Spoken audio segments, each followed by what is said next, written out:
I think we're live. Hey, everyone. Welcome to Maple's final community call of the year. We're really excited to be closing off this year with all of you guys here, and we just hit a massive milestone. So we're excited to talk you guys through how we got to this recent milestone and share our vision for the next year. So I'll turn it over. Oh, first, before we get started with that, just wanted to introduce myself. My name is Katya. I do the marketing here at Maple. Sid, do you want to introduce yourself as well? Yeah, sure. So I'm Sid. I'm the co-founder of Maple. So typically based out of Australia, but joining you today from the East Coast of the US. Great. And so there's no call technicalities. So we can just jump right into it. Sid, take it away. Very good. So I think obviously a huge milestone to celebrate from during the week. We hit 500 million, so half a billion. This was great progress for us since we launched in May, and I think definitely exceeded our expectations in how fast we'd reach this milestone. So I think huge pat on the back to everyone, and a big thank you to all of our community supporters for helping us reach that. So I thought what we would do with this call is maybe give a bit of a recap over the major milestones that we've had as a team and as a community this year. So 2021 was huge for us. I think starting from the beginning, we launched the Maple token back in late April, early May of this year. So I think this was a huge event for us. It was everyone was really nervous on the team because this was the moment that we were launching the protocol live as well as releasing the token. So I think there were a lot of nervous nail biters on the team, but it turned out to be a bigger success than we'd hoped for. So we ended up raising $10 million for the DAO treasury, and we welcomed on board another 1,080 Maple token holders into the community. So that was really exciting.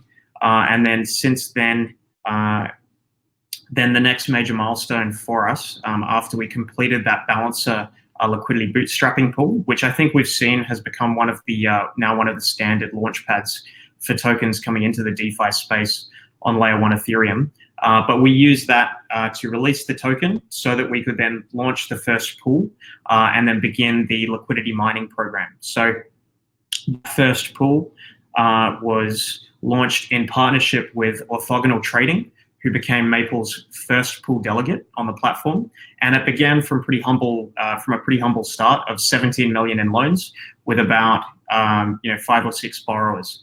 Today, that pool is now 234 million, and it continues to grow.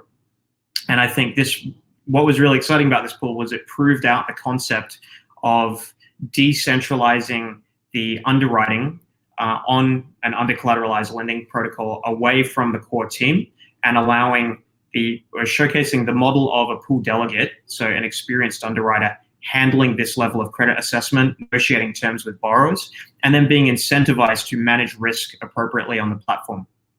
And I think what we saw is that this model definitely has been proven out. So our MVP, I think, was a great success.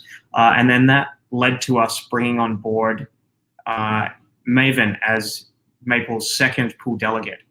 So we began that pool with 22 million, so quite small. And then today it's reached over 181 million in loans originated, and is one of the 2 pillars of the Maple ecosystem today.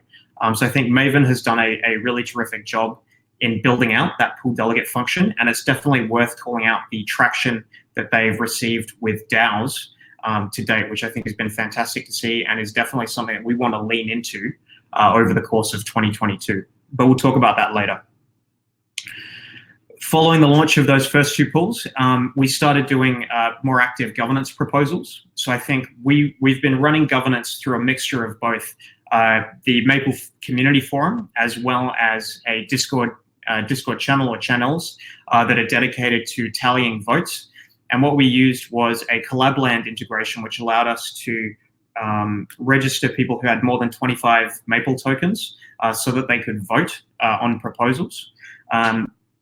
We've run about 7 proposals through this voting process so far. Actually, probably 6 really. But the most recent one was to complete the buyback of $1.1 million worth of Maple tokens using the establishment fees that have been earned by the Maple Treasury so far. And that was completed during the week with an average execution price of about $21.90. So I think governance is something that we'll talk about later when it comes to the 2022 roadmap.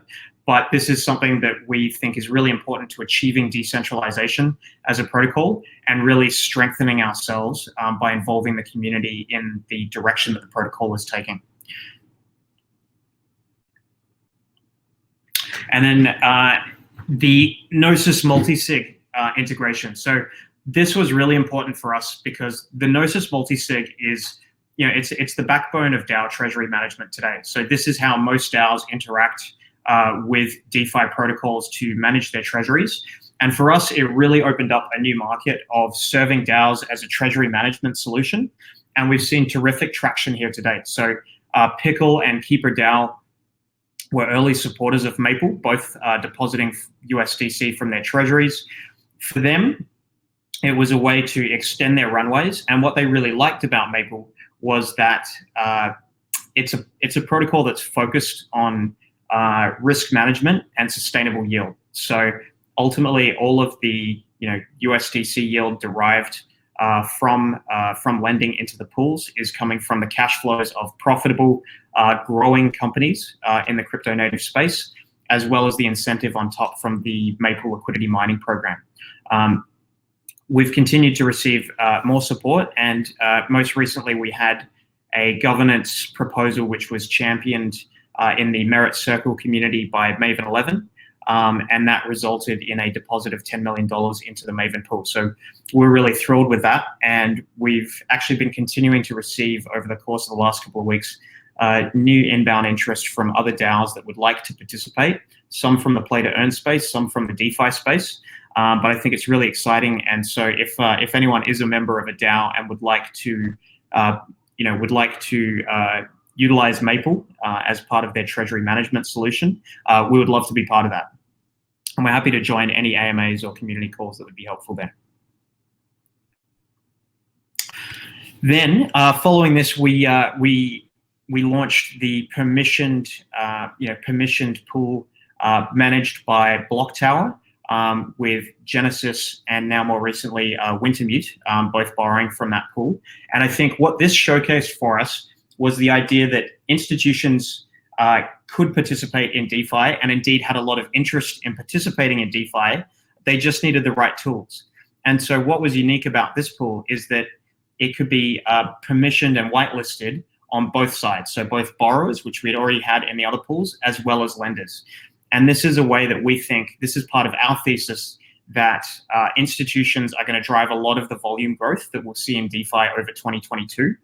And by having pools which facilitated lending in a KYC AML compliant manner, that we would really bring new institutions that had otherwise been looking at DeFi with a bit of trepidation into the space. So hugely excited by that partnership. The pool has now doubled since it launched with that first 20 million.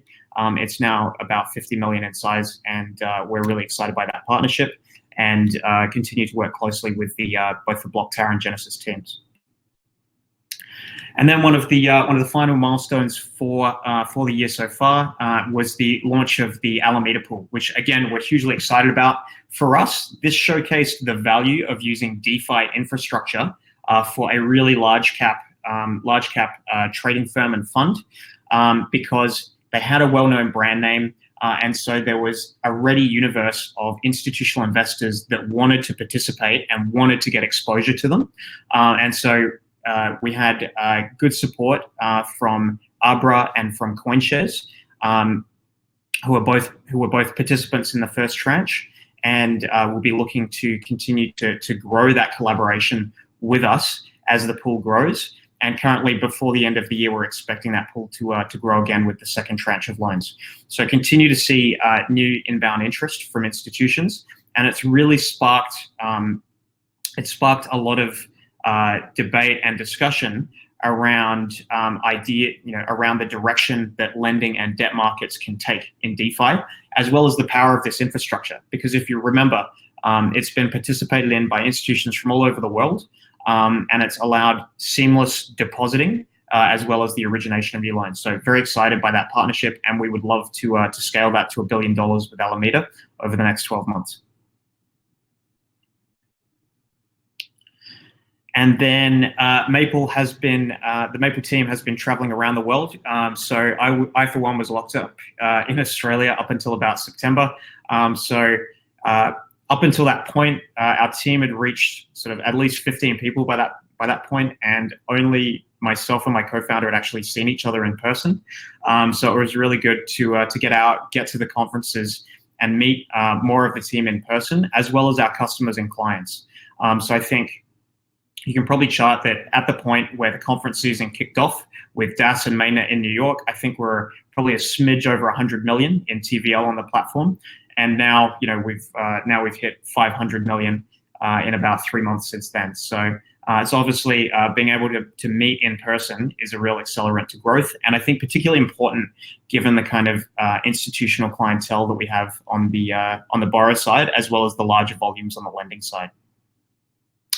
And I will say, I look forward to seeing more of you from the community, as well as other potential future partners and customers at the conferences in 2022. So we're definitely going to be attending ETH Denver, as well as Consensus and some of the other larger conferences. Right, and we also started leaning into a bit more content production and events management. So we did 2 panels over the course of the second half of 2021. I think these were both really successful. I continue to see email registrations for both of these come in, even though it's been months since they actually occurred. And I think this is definitely something we'll look to do more of over 2022. Particularly to educate people who are maybe coming from TradFi and wondering how they might get into DeFi, or just more broadly how DeFi works and the importance of lending infrastructure, which we obviously believe in.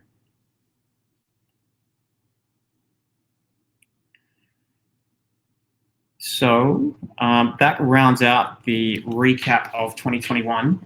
We did have an important guest joining us today. So the Merit Circle team is going to join the call to talk a little bit about how they viewed, Maple as a treasury management solution, what this means for DAOs, and I guess what's next for Merit Circle.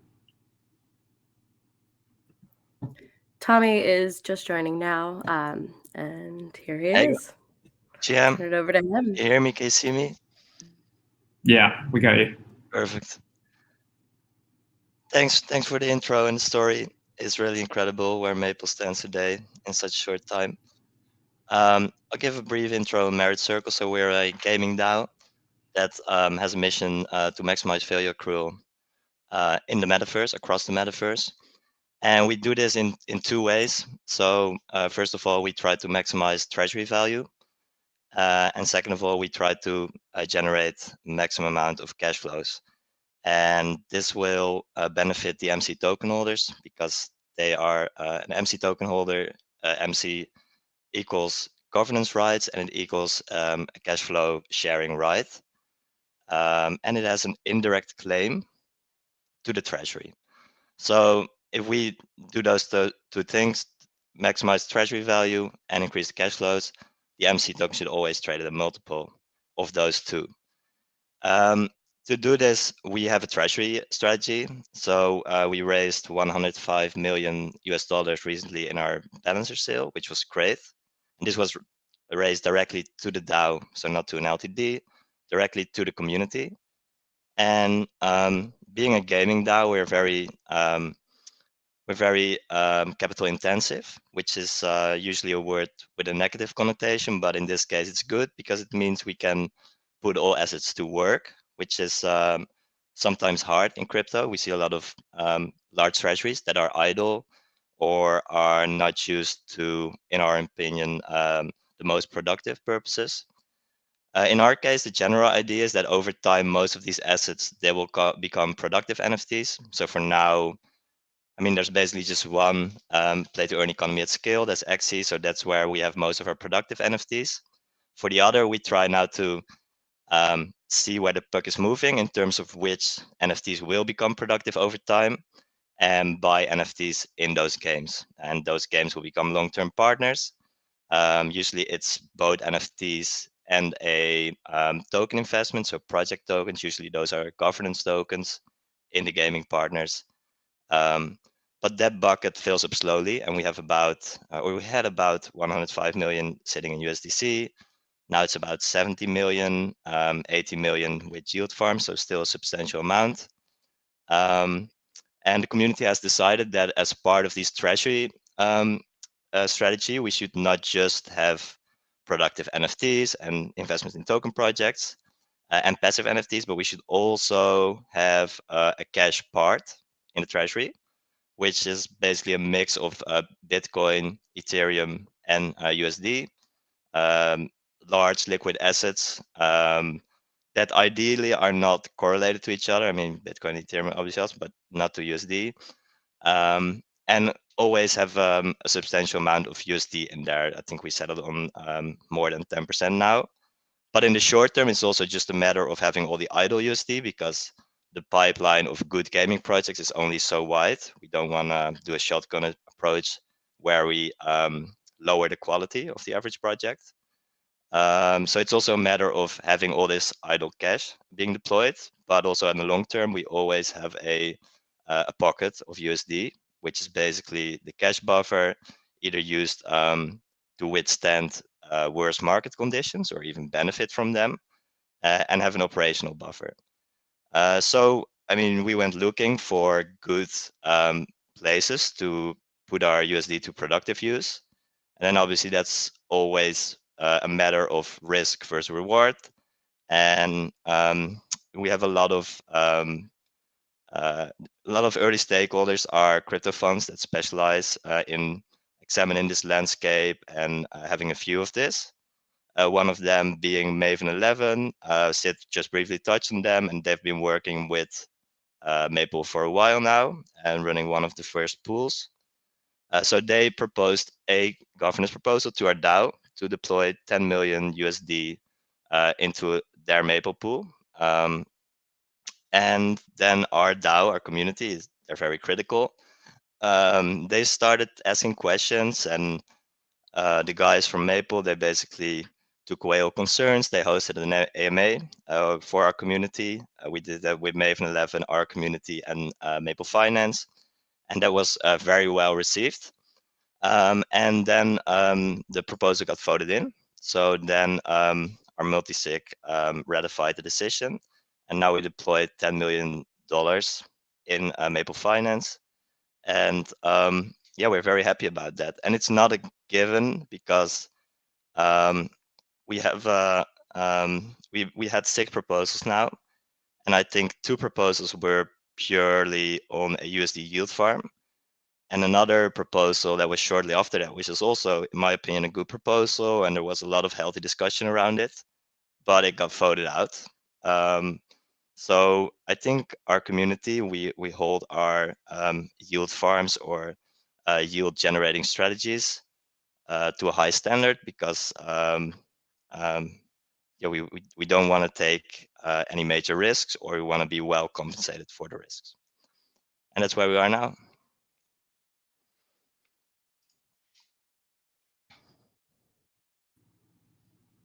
Happy to take any question. That's good. Yeah, I was going to say, if anyone viewing at the moment has any questions for Tommy about Merit Circle, feel free to ask away. Drop them in the chat.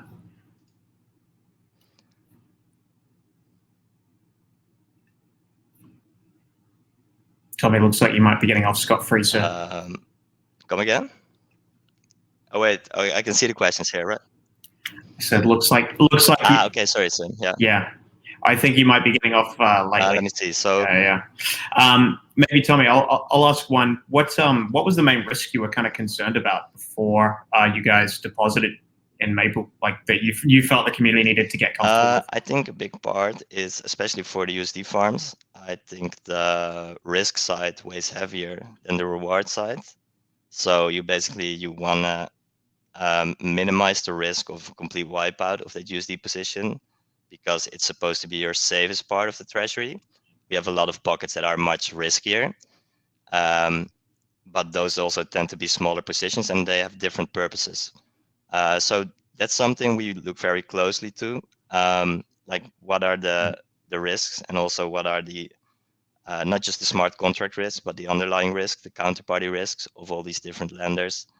I think a lot of questions touch that, and also the relationship between Maple Finance, Maven 11, our early stakeholders, the core contributors itself. Like, is this not some sort of kickback scheme? And I think in the end of the day, there's always relations, and there's always protocols benefiting from other protocols. And I think we as a community, we settled on that being a good thing, because it's basically creating win-win situations. And then everyone should win, every stakeholder. And that makes the the sum of its parts stronger. So I think, I mean, those were the main concerns raised. And I think Maple Finance and Maven 11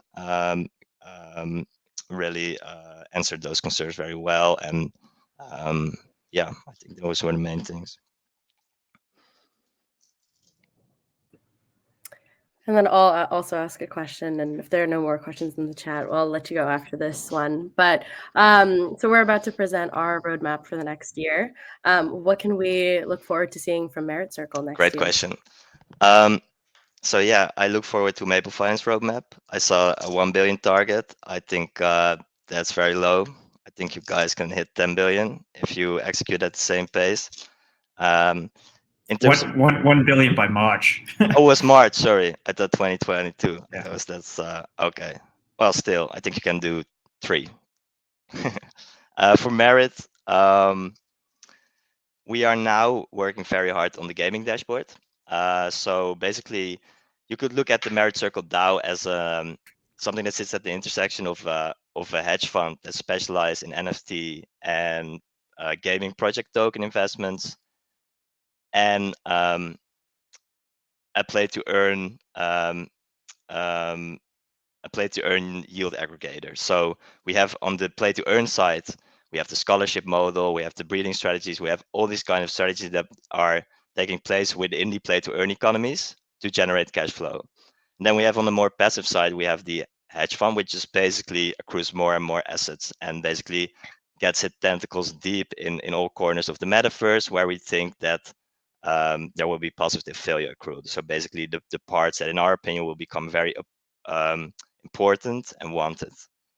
But then for the play to earn side of things, we're now developing the gaming dashboard, because now it's more Excel sheets and tooling and scripts that we give our scholars, and then the coordination happens through our Discord server.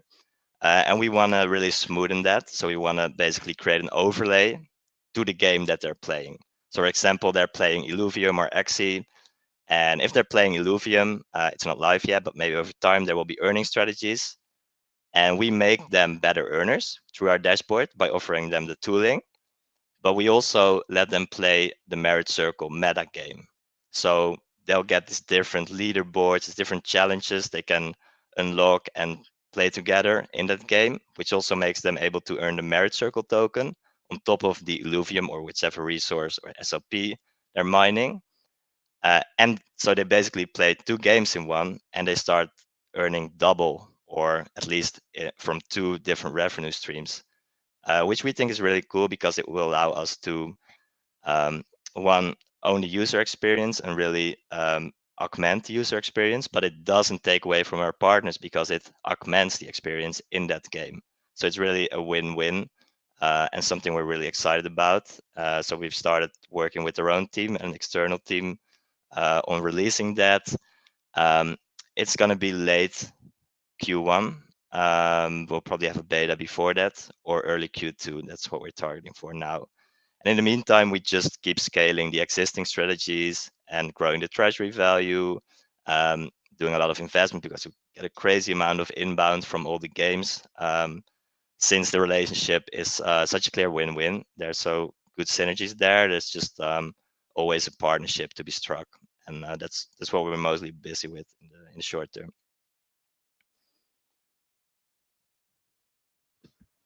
Great, and I think we've got a question from Craig. What specifically made Maple more appropriate for USDC yields than other yield projects? I think the fact that we had good relations with Maven, and the fact that you guys hosted an AMA, so you were really transparent, you were really responsible, and really just generally gave very good answers. Also, what plays a major role for our DAO is, oh yeah, and then of course, I mean, the rewards. I mean, that's, I didn't mention it, but that still plays a major aspect. If you can get 10% with the same risks or 20% with the same risks, then 20% is there in the top of the bucket with maybe a few others. But a lot of projects are in that risk category in the 10 to 15% or lower bucket. And what also played a major role is that we as a DAO, we rely, just like you guys, you just mentioned it, Gnosis multisig is one of the most important DAO infrastructures we have at this point. We also rely very heavily on it. Everything has to go through multisig. So then it's for us, it's a pre if it's on Ethereum main chain, because that has the best multisig infrastructure, and also the UX for multisig use with Maple is very neat. So that's just another plus that we considered. And Benjamin here asks, how do you see the Maple Merit relationship growing over the next year? I think just the cross market or the cross AMAs we have done, and now, I mean, basically we benefit from your product, you indirectly benefit from our product. I can see that growing. I mean, as our treasury value grows, the relative amount we want in stable coins grows. Maybe over time, Maple will offer other assets. And I mean, I think probably the space will evolve in so many crazy ways that we can't even envision yet. There will probably be other synergies between our DAOs or projects that we haven't even conceived yet. But in the short term, I think just in general, having a good outlet that we trust, that we have very good communication with, where we can park part of our USD treasury. Great, how do you guys thanks. see it growing? I'll leave that to Sid. Sid, want to chime in? Yeah, definitely. Well, definitely, we'd love to grow the partnership. I'm also really interested in the kind of potentially the wholesale lending market that might be involving guilds and DAOs on both sides, whether they are borrowing, particularly where it's funding a kind of durable, proven business model that has stable, recurring cash flows. I think that's super attractive as a capital marketplace, and then also offering you opportunities to earn yield on other assets. And maybe down the road more kind of exotic pools. I think that's something we can start to cover in the 2022 roadmap. Yeah, that would be amazing. Awesome. Wenmoon, good question. Awesome. All right. So Tommy, thank you so much for your time. To everyone listening in and to those watching the recordings, all of these slides will be published to our community forum after the call. So you'll be able to learn a little bit more about Merit Circle with these links I've attached. And I'll also link the proposal that Maven published on the Merit Circle forum. So you can feel free to take a look and see the active discussion that happened there. But anyways, thank you so much, Tommy, for your time. I'm going to boot you now. Thank you, guys. Good luck. Bye-bye. Bye. See you, Tommy. All righty. And now we're going to hop into our roadmap for the next year. Sid, take it away. Yeah, sure. So we are currently on the cusp of launching Loans V2. So those have just been going through a audit process with Trail of Bits. So hopefully we will have those launched, let's say by the end of the year, early January. But very excited about that. But I think we wanted to use this portion of the of the presentation to talk in a little bit more detail about what we have coming on the product roadmap for 2022. So I think if we maybe skip ahead another slide.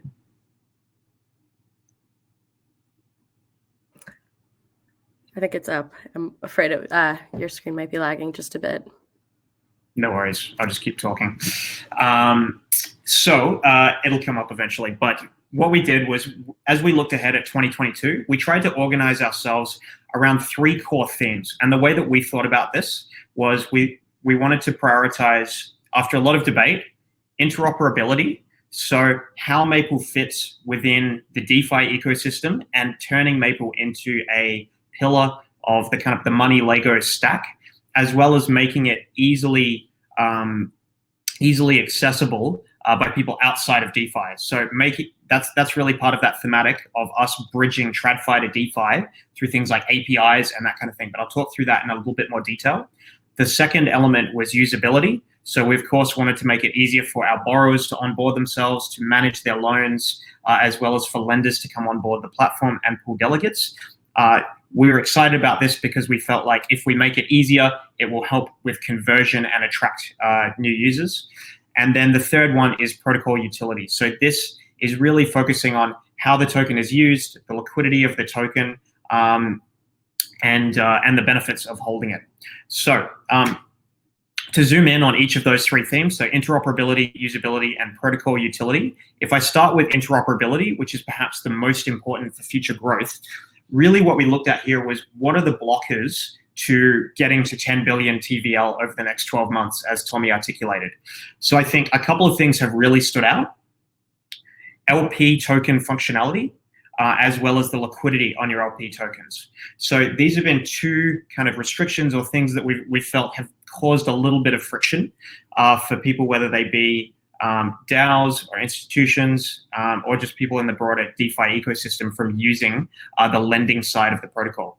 And this was, when you deposit, you receive your LP token, but you can't really do anything with that in the broader DeFi ecosystem.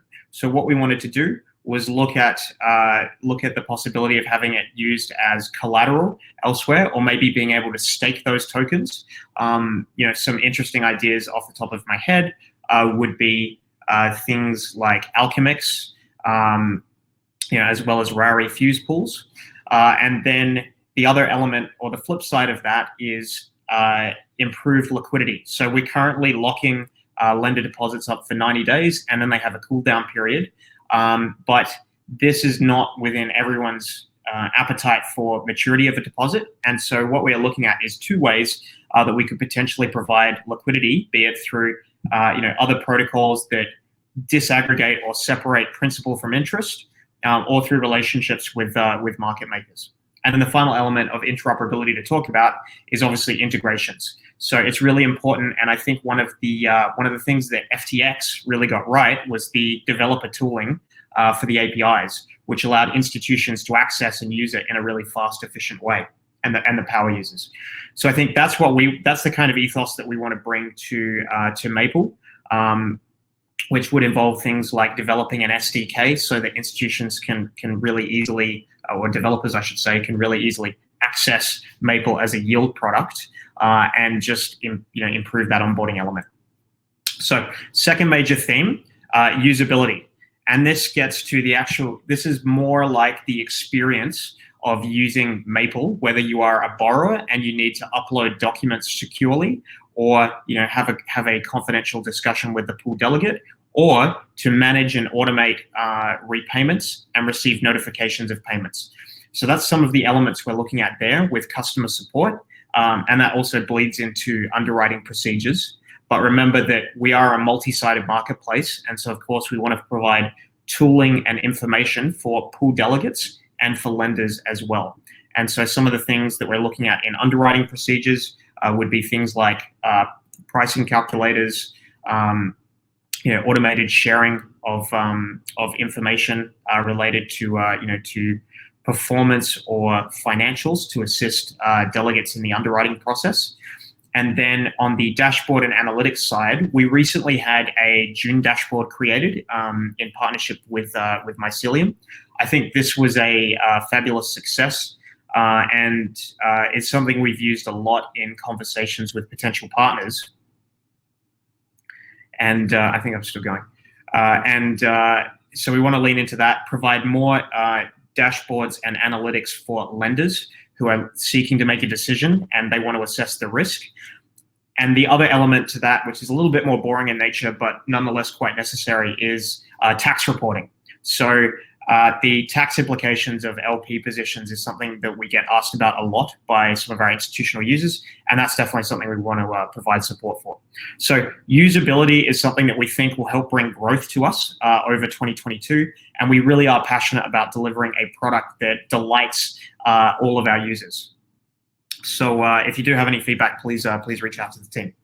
And then finally, protocol utility. So this is something that Chaz in the chat has commented on, but we definitely want single-sided staking. So I think we realized that having that be 50-50 and exposing users to impermanent loss was probably not the right way to go in the end. And so this is one of the things that we want to introduce in Q1 of next year is single-sided staking. And I think this will also it will help attract more Maple stakers to the reserves, which will in turn help us grow the reserves, which makes the lending position less risky, which in turn makes it more attractive for people to deposit as lenders to the platform.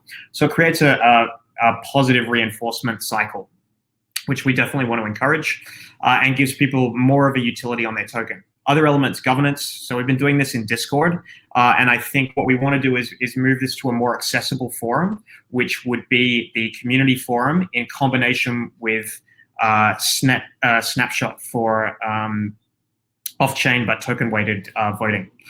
So I think, yeah, if we strengthen the governance, we strengthen community involvement, and that is ultimately integral to us, reaching our full potential over the course of the next 12 months and beyond. And then, of course, we have MPL liquidity. So we're currently only traded on DEXs. I think I don't see any clamors in the community for less liquidity. So I think we definitely want to improve both DEX depth, so there is less slippage for people, and this also helps with liquidations. Touch wood that there never are any. And then, of course, centralized exchange liquidity as well. So we've got a number of funds and just community members who want to buy the token in size and have not been able to on the current level of DEX liquidity. So having that more available for people is definitely something we want to lean into. We're having a few conversations at the moment, and so that's something that I would hope is a Q1 2022 thing. All right, so that kind of rounds out the three themes for next year. So themes: interoperability, so that we bring more people onto the platform by making Maple a pillar of the DeFi ecosystem and really part of that money Lego stack, as well as broadly and easily accessible through dev tooling. Usability, so we want to make it a much better user experience. I think user experience has held a lot of people back from DeFi, and also it just creates an operational drag that prevents large potential users because they don't have the operational capacity for it. And then, of course, protocol utility. So we want the Maple token to be, I guess, a core piece of DeFi because it has a lot of utility through staking, through liquidity, and through governance. In terms of a couple of product insights that we'll probably have coming, we definitely want to lean into altcoins. So whether this be WBTC, WETH, or other more liquid coins, I think we see a lot of appetite on both the borrow and the lend side, and it's a good point of differentiation. The other one would be shorter term credit. So I think this is really, this opens up new markets like settlement for us. So I see huge potential there. And of course, things like open term loans. Those would just be kind of three of the initiatives that we're excited about over the next 1 to 2 quarters. All right, I think I can wrap up the monologue, and we'll pass over to some questions.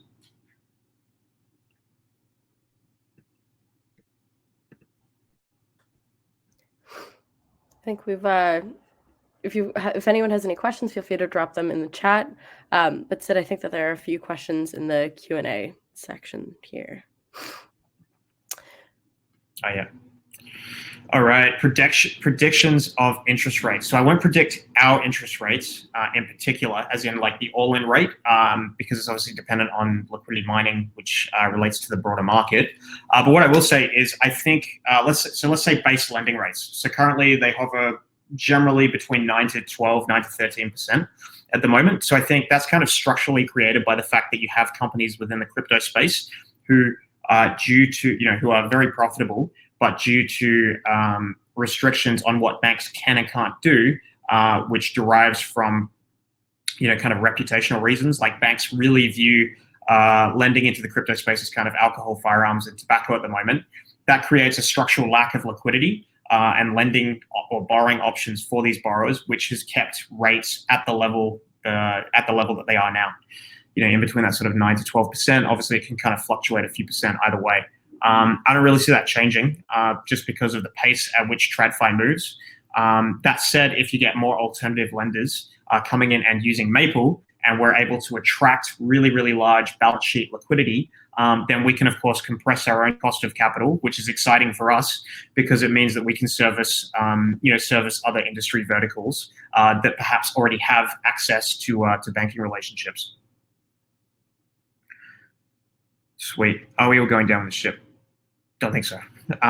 What drives the decision-making process of institutions to borrow on-chain versus in TradFi? So I would say it's going to primarily be cost of capital. Well, let's say first, availability of credit, and then second, cost of capital.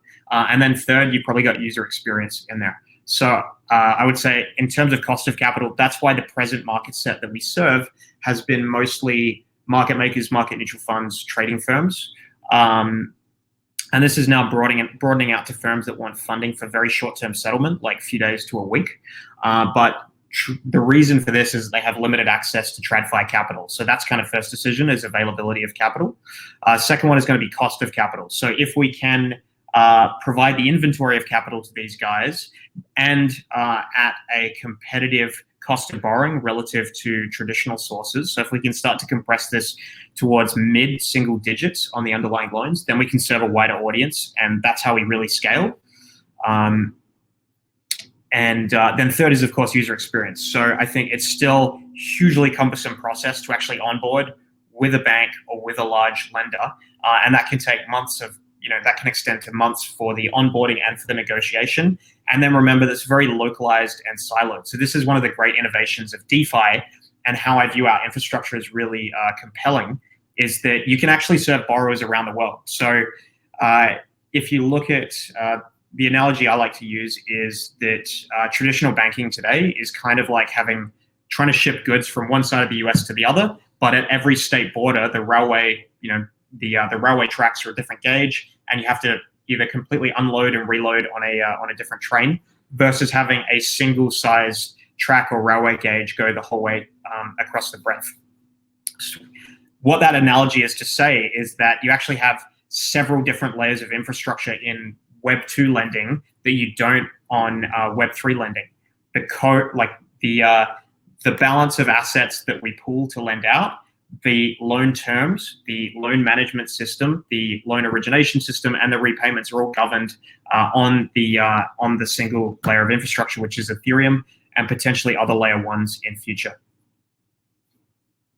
And that makes it just way more competitive.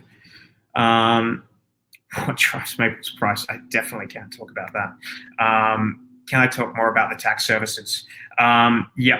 So a lot of LPs might be institutions, and so they have fund administrators, and they go through annual or half-yearly audits, and so they need to value their LP tokens. And so it's a question of, do you value them on kind of par, or do you value them at principal plus accrued interest, or do you have to apply a mark to market somehow? And so what they've been looking for is, can they get a historical breakdown of those prices, I guess at different dates, key dates probably being end of month or end of quarter.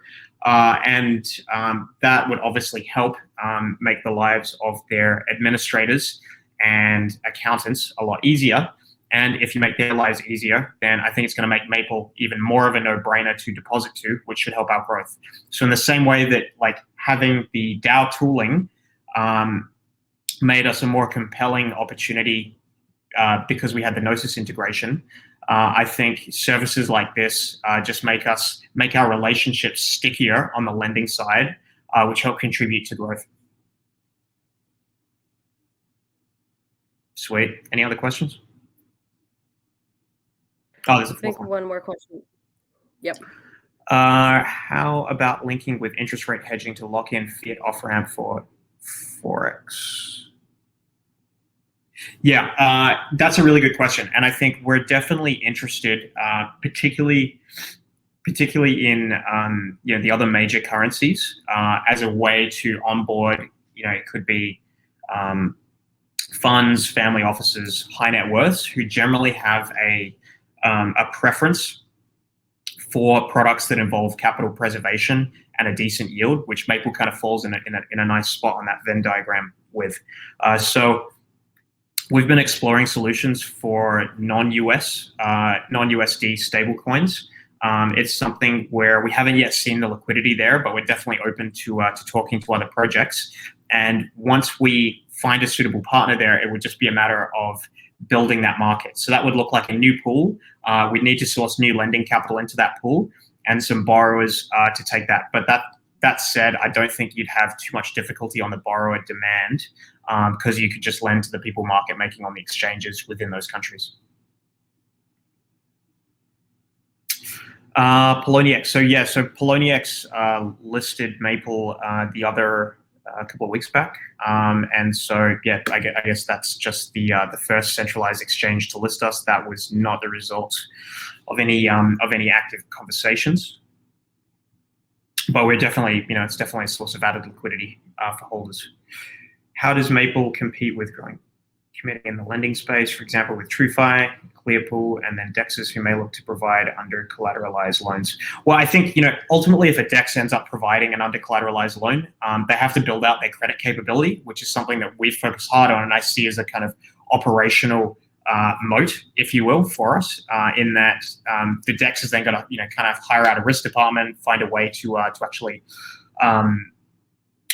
assess that credit risk. I would probably see a DEX more plugging in as a way to actually distribute loans. So maybe they outsource the credit assessment and the borrowing function to us, and then they're just serving as a way to distribute the loans.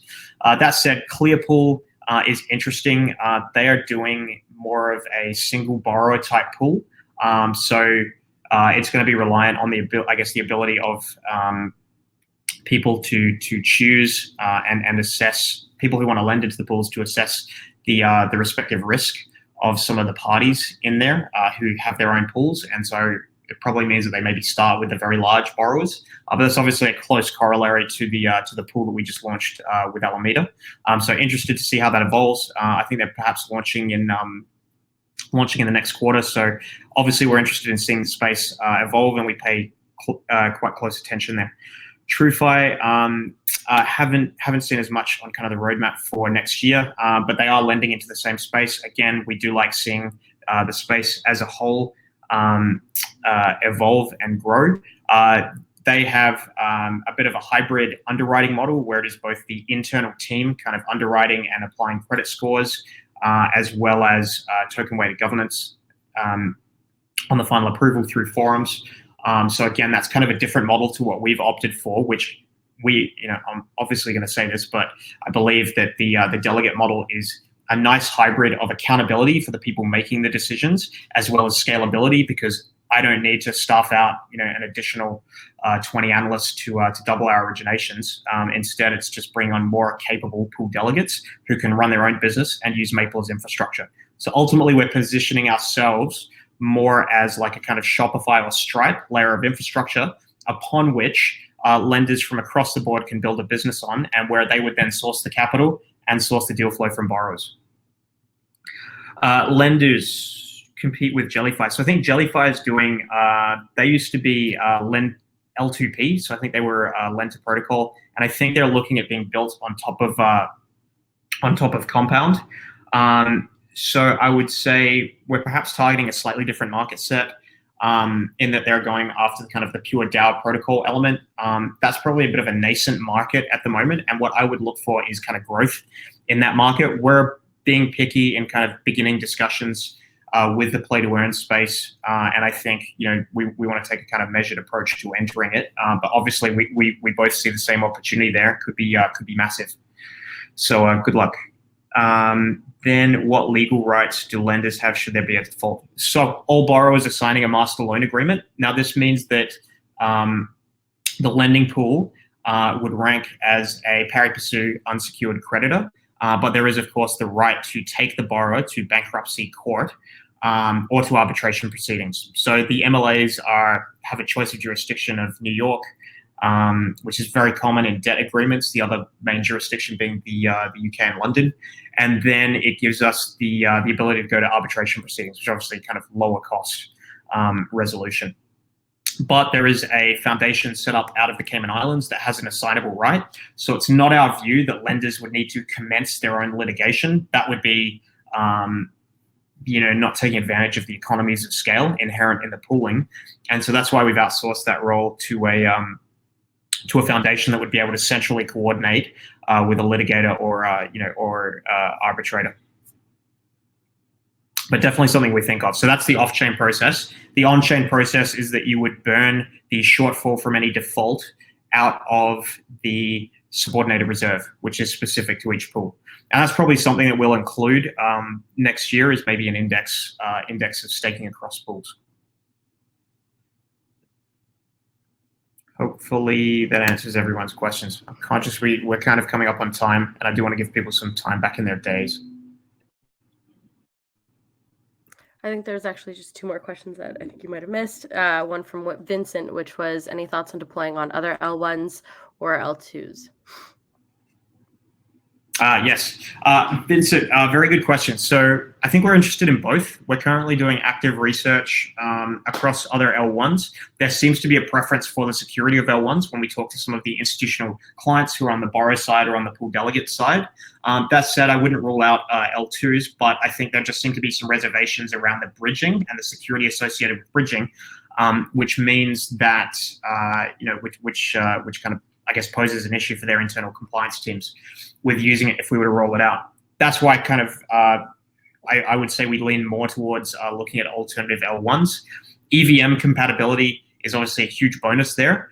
So that's when you kind of consider chains like AVAX and Avalanche. From an ecosystem perspective, Solana is very attractive in terms of how it's developed and the natural alignment with the borrowers. The borrowers that we serve on the trading and market making side. And we have very good relationships, with Alameda, who's kind of one of the core supporters of that ecosystem. The difficulty there is, of course, the engineering shift from Solidity to Rust, but there are some interesting EVM compatibility projects taking place there. The other one is, of course, I think Algorand is doing some very interesting stuff in the CBDC space, and that is therefore kind of creating the attractive, some attractive potentially liquid markets, even though it's very early for their DeFi ecosystem.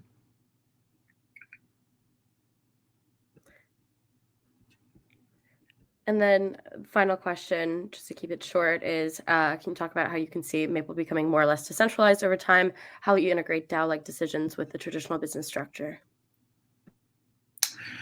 So I think, decentralized. So we've begun using governance, token voting processes in decisions. And I think probably where I see the separation is day-to-day. I believe day-to-day operational control does not need to be decentralized, but governance and oversight, I think, should naturally tend towards decentralization, or at least a separation from kind of day-to-day management. And so I think that's probably where we want to take decentralization. I would see maybe kind of a representative model emerging where you might use decentralization to say elect, let's say maybe like elect representatives who are on the multi-sig, who then provide governance and oversight of kind of the executive arm of Maple, let's say, which is responsible for sort of day-to-day management and strategic thinking. And then that ensures that management, of which me and core team fall into, are held accountable for the decisions we make, and separates ownership and oversight and governance from day-to-day operational control. So that's probably how I see it evolving. I think currently We don't have community members on the multi-sig, but there are people from the kind of the early investors and cap table. So I think over time, maybe introducing more community membership and representation there would be really good. And I think this exercise where we're kind of presenting the 2022 roadmap has been really good. And so I think going forwards, we'll probably strive to have more frequency and touch points for active engagement and two-way dialogue with the community, and kind of seeking their input on feedback and community proposals. So I definitely think some accelerants for this will be more active use of the community forum, as well as the introduction of Snapshot. Great. And so we'll wrap up the questions there, and we'll just kind of close out today's call. So if any of this sounds interesting to you, obviously Maple's got a really full roadmap ahead for the next year, and you'd like to join the team, we are actively hiring. We're looking for a talented head of engineering, a senior product manager, ops manager. The list goes on and on. And all of these roles are linked on the slides, as well as on our main website, which is maple.finance. If you're interested, please feel free to apply directly or reach out to anyone on the team, and we'll be happy to tell you a little bit more about the roles available. And then this is what I think most people are excited about. We've got some POAPs. We've got the opportunity to win some merch, and then someone is going to be able to take home a ticket for DeFiCon this weekend. So I don't know. Katya, I'm not sure the slides are showing up, but okay. Great. Well, I'll share the link in the links. Yeah. Okay, there it is. Yeah. So everyone who fills out that form will get access to today's community call POAP, and will be entered to win some holiday exclusive Maple merch. And then there's also an opportunity for you to tick whether you're interested in attending DeFiCon this weekend. For context, it's a conference that's being held in Brooklyn this upcoming weekend. So Maple will be sponsoring this event. It's a nonprofit conference that covers the DeFi and NFT ecosystem, and we'd love to have some Maple community members in attendance. In addition to sponsoring, we're also contributing to the POAP treasure hunt. So it'll be a great opportunity to get involved and pick up some more POAPs for your wallet. So feel free to. What's the merch we're giving away? Oh, that's top secret. That's top secret. But it'll be well worth the wait. We had the hats for our last conference run, which was fantastic. Those went very, very quickly. We had the original hoodies that we made over a year ago now. And so now it's time for us to get something a little sprucier. So you guys, everyone who's in attendance, please feel free to fill in that form. And I'll be in touch with you guys shortly to send through the information you need. And then this form will be closing within the next 10 minutes. So be sure to get it done quickly. This is to avoid anyone who wasn't actually attending the community call from getting access to these POAPs. So I'll turn it over to Sid to close us out. Awesome. Thank you so much, everyone who attended, and to all the community members who have supported us since the beginning. We're really grateful to have your support. Wishing everyone the best Christmas, best New Year, and we look forward to seeing you all in 2022. So have a great day, have a great holiday, and we'll see you later. Bye now.